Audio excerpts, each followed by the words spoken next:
secara hukum uang itu sudah milik dari Agus. Secara hukum uang itu sudah milik dari Agus. Jadi tidak bisa dituntut uang itu dipakai untuk apa. Tapi secara moral, kalau memang tidak dilakukan sesuai dengan tujuannya, secara moral itu kurang terpuji. Tapi secara hukum dia sudah pemilik. Saya memang berbeda pandangan nih sama Bang Notaris. Kalau Bang Notaris mengatakan bahwa ini sudah milik Agus. Nah, kalau saya tidak setuju kalau dikatakan bahwa uang ini 100% milik Agus. Kenapa? Karena ada persyaratan yang melekat terhadap penggunaan uang itu. Apa persyaratan yang melekatnya? Artinya harus digunakan untuk penyembuhan. Nah, bagaimana kalau digunakan di luar daripada penyembuhan? Ini penyalahgunaan. Gampang aja, sebenarnya gini.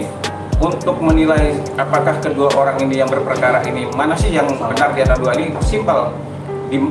Kita lihat aja di antara dua orang ini mana yang melakukan kesalahan. Nah, apa kesalahan? Dua kesalahan adalah perbuatan yang menyimpang dari kebenaran. Betul. Nah, artinya kita bisa sama-sama melihat nih, ya, apakah Nopi ini melakukan penyimpangan terhadap penggunaan uang, ataukah Agus yang melakukan penyimpangan. Nah, maka saya kurang setuju kalau ada orang berpendapat itu dinas bekukan.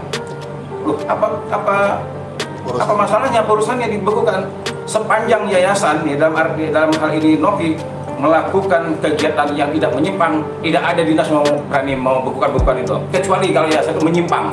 Yang menyimpang ini Agus. Tuh. Nah, artinya kalau sani uang ini dikuasai oleh Nopi sudah sangat tepat, sudah sangat benar. Tapi saya salut sama Nopi. Ya, saya tadi bertanya begini sama Nopi. Teteh masih kesel gak sama Nopi?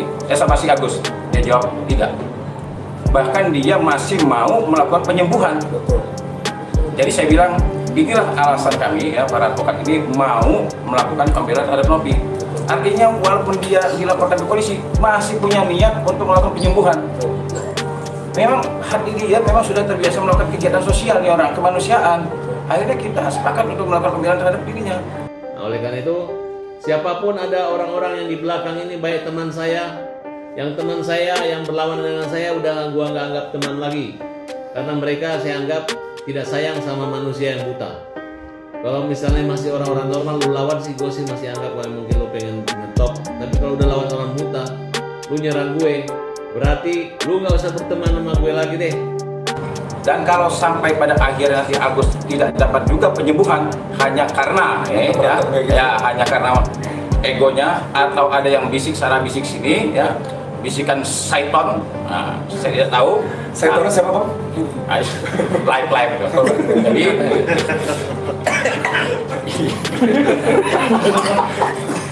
jadi ya, yang bertanggung jawab kalau sampai pada akhirnya ya Agus tidak bisa berobat ya, badan uang sudah nongkrong nih, udah parkir 1,3 ya, belum lagi ada orang yang mau membantu ya, menambahkan.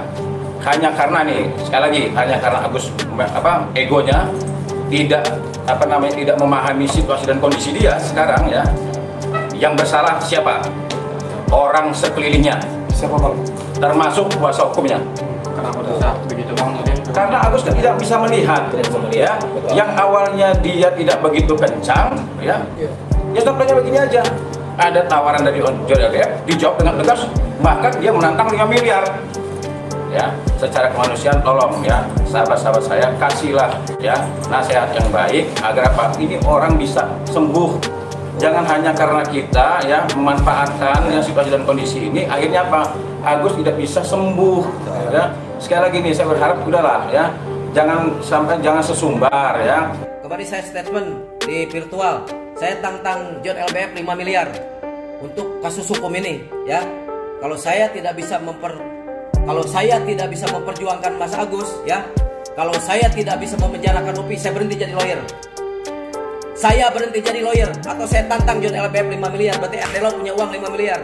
Jangan sok kaya ya. Saya punya banyak barang bukti untuk membawa Nopi ke ranah yuridis ya. Ya sekarang gini, kalau kemarin ada yang menantang ya, dia bawa masalah narkoba dan dia menantang bahwa dia bisa memasukkan Nopi ke penjara dan siap berpikir jadi pengacara, sekarang untuk mengimbangi tantangannya. Kalau seandainya dia mampu memasukkan Nopi ke penjara, saya yang berpikir pengacara. Saya pertaruhkan reputasi saya di dalam dunia hukum. Dan saya tidak akan pernah lagi mengeluarkan pendapat hukum saya. Nah, jadi biar berimbang nih, ya. Khusus dia bilang ada bukti narkoba ya. Kalau sekali lagi nih, kalau dia mampu memasukkan Nopi ke penjara, saya berhenti jadi pengacara.